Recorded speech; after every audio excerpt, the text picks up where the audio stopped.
Mars a Crimson vás vítajú na Echu poznania, kde sa dotýkame všetkého, čo formuje našu spoločnosť. Ahojte! V minulom dieli sme si predstavili historické mesto Bardejov, avšak nachádza sa tu ešte jedno miesto, ktoré si svojou zaujímavosťou vyžaduje samostatné video. Vítajte v Bardejovských kúpeľoch. O existencii bardejovských kúpeľov sa vedelo už v roku 1241, no vtedy ešte nešlo o rozsiahlejšiu osadu. Prvá významnejšia zmienka o kúpeľoch pochádza z roku 1247, kedy kráľ Belo IV. Daroval oblasť nazývanú Burcut, čo v preklade znamená bublajúci prameň, cistercianskému Bardejovu. V roku 1505 bolo postavených 6 kabín, ktoré slúžili ako očistné kúpele. Väčší záujem o kúpele však nastal až za vlády Márie Terézie po zázračnom uzdravení poľského šľachtica Tomáša Lisického, čo viedlo k stavebnému rozmachu a šíreniu informácií o liečivých účinkoch minerálnych vôd. V roku 1795 profesor Pavol Kitajbel analyzoval pramene hlavný a kúpeľný a vyzdvihol ich liečivé účinky pri rôznych ochoreniach. Považoval bardejovské kyselky za jedny z najlepších v Európe, vhodné aj na export. Jeho správa o kyselkách prispela k exportu do Budapešti, Varšavy, Berlína a Frankfurtu. V prvej polovici 19. storočia počet prameňov vzrástol na 13, čo prinieslo kúpeľom najväčší rozkvet. Postavili sa nové kúpeľné a obytné budovy, začali sa organizovať divadelné predstavenia, vzniklo kasíno a kúpele sa stali miestom liečby aj zábavy, čo prilákalo aristokraciu z celej Európy. Bardejovské kúpele navštívili významné osobnosti ako manželka Napoleona Mária Luisa v roku 1809, ruský cár Alexander I v roku 1821, poľská kráľovna Mária Kazimiera Sobieska či básnik Šandor Petőfi. Ich rozvoj však spomalili konkurenčné kúpele a revolučné roky 1848-1849,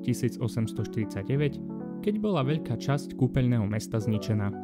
K úpadku prispel aj požiar v roku 1856, ktorý kúpele úplne zdevastoval. Po tomto období sa zdalo, že sa kúpele už nedokážu pozviechať, no vďaka mestu nasledovala obnova v rokoch 1859 až 1866, keď sa začali rekonštruovať poškodené budovy. Napriek obnove už kúpele nedosiahli svoju predchádzajúcu popularitu. Oživeniu prispela až výstavba železničnej trate Prešov-Bardejov v roku 1893. 1.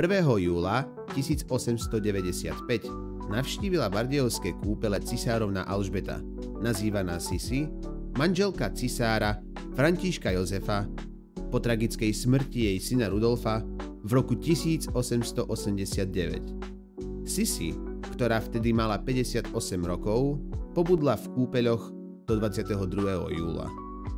Počas svojho pobytu bola ubytovaná v hoteli Deák, ktorý bol neskôr pomenovaný na hotel Alžbeta na jej počesť.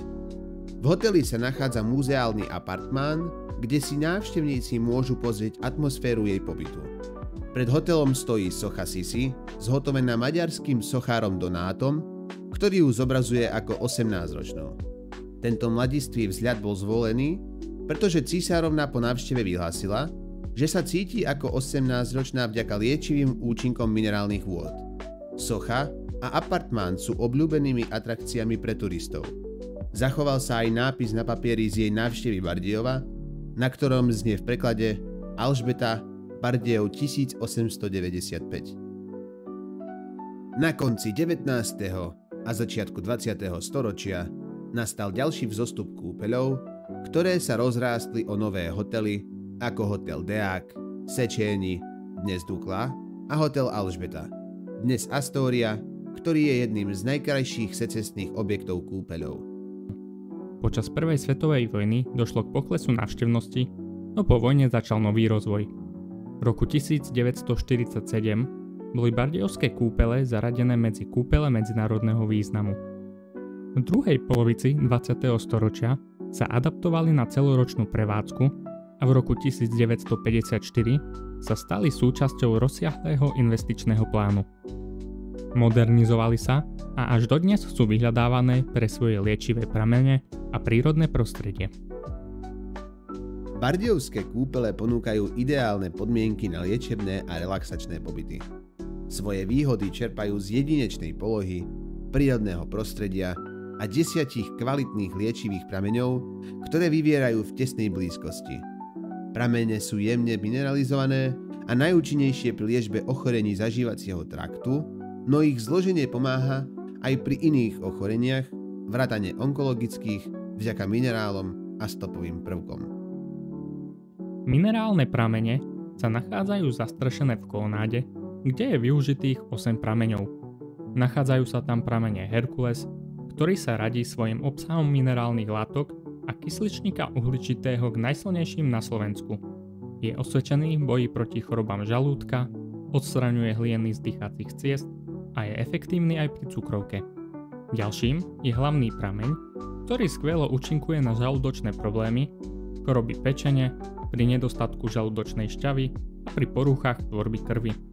Lekársky prameň je vysoko mineralizovaný, alkalickej povahy s využitím pri chorobách žalúdka, prebytkom žalúdočnej šťavy, na inhaláciu pri chronickom zápale priedušiek, pri zápaloch sliznice horných dýchacích ciest, ako aj pri rozšírených prieduškách a pri liečení astmy. Prameň Alžbeta sa osvedčil najmä pri liečbe pečeňových chorôb. Prameň Klára má železnatú uhličitú vodu so stopami syrovodíka, čo sa používa na inhalácie pre choroby dýchacích ciest a reumatických chorôb zhybov. Napoleon je prameň s hydrauhličitanovou, chloridovou, sodnou, železnatou uhličitou vodou so zvýšeným obsahom na kyselinu boritú. Tá sa používa na liečenie choroby žlčových ciest, choroby colitídy a chronické poruchy pečene. Prameň Anna je vhodný pri liečení žalúdočnej dyspepsie, chronických chorôb slinivky brušnej a chorôb horných dýchacích ciest. Voda z tohto prameňa je hydrouhličitanová, chloridová, sodná, so zvýšeným obsahom kyseliny metabolitej. Posledným prameňom je kolonádny prameň, ktorý je vhodný pri liečbe anémie, deficitu žalúdočnej kyseliny a zápalov žalúdka. Bardejovské kúpele ponúkajú príležitosť stráviť čas na čerstvom vzduchu. Medzi najzaujímavejšie prírodné lokality patrí okruh Cisárovnej Sisy.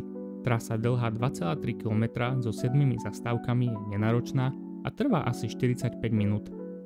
Na zastávkach nájdete informačné tabule a zastavíte sa pri bronzovej soche Sisy, lávke priateľstva, kyslíkovej dráhe, čiernej mláke, jazierku a parčiku Diana, kde sa trasa vracia k hotelu Alžbeta, kde si bývala.